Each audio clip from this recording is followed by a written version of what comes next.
Նախորդ տարվա ավարտից հետո եւ նաեւ ընթացքում եւ նաեւ դեպի տարեմուտ ժամանակագրորեն մենք արդեն բազմաթիվ առիթներ ունեցել ենք մեծ հաշվով բազմաթիվ առիթներ ունեցել ենք խոսելու այն թեմաների մասին, որոնց վերաբերյալ ես հիմա զեկույց եմ ներկայացնելու եւ այնուամենայնիվ, քանի որ ձևաչափը ենթադրում է եւ կներեք, եթե որոշ բաներ կրկնություն որպես կհնչեն, ես ներկայացնեմ կառավարության ծրագրի 2025 թվականի ուրեմն կատարման ընթացքի եւ արդյունքների մասին զեկույցը դե գլխավոր թեման տարվա իհարկե եւ հասկանալիորեն Հայաստանի եւ Ադրբեջանի միջև խաղաղության հաստատումն է հիշեք դեռևս մարտի կեսերին մենք հայտարարեցինք մենք եւ Ադրբեջանը հայտարարեցինք որ մենք ավարտել ենք բանակցությունները խաղաղության համաձայնագրի նախագծի տեքստի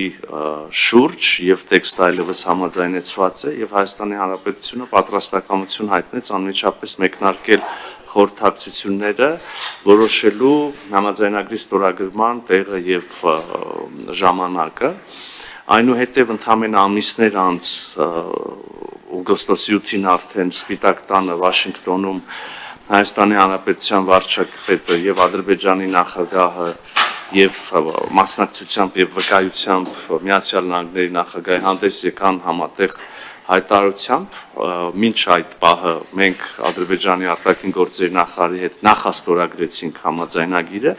եւ արդեն երկրների ղեկավարների հայտարարությամբ ողջունվեց այդ նախաստորագրումը եւ հայտարարվեց խաղաղության հաստատման մասին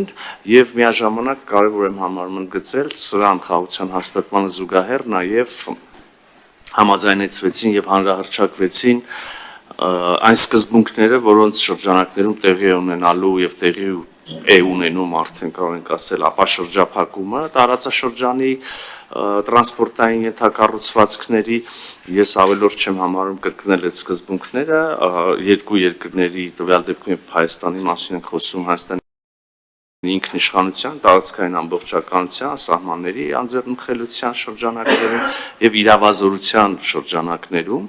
սա մեկ անգամ եւս երևի արժի ասել, այսինքն բոլոր են ենթակառուցվածքները, որոնք կկառուցվեն, կգործարկվեն, կվերագործարկվեն Հայաստանի Հանրապետության տարածքում, ենթակառուցվածքներ, որոնք կկապ հաստատեն Ադրբեջանի հետ, կմնան, կգործեն Հայաստանի Հանրապետության լիարժեք իրավազորության շրջանակներում եւ ներքո Սա ինչի եմ այսպես ընդգծում, որովհետև միջ այսօր, բայց առավելևս մինչև այդ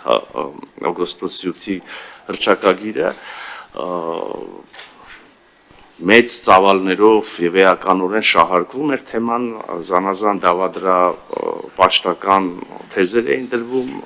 այս շահարկումների տակ եւ ահա սևով սպիտակի վրա գրված է այն ինչ գրված է եւ այլևս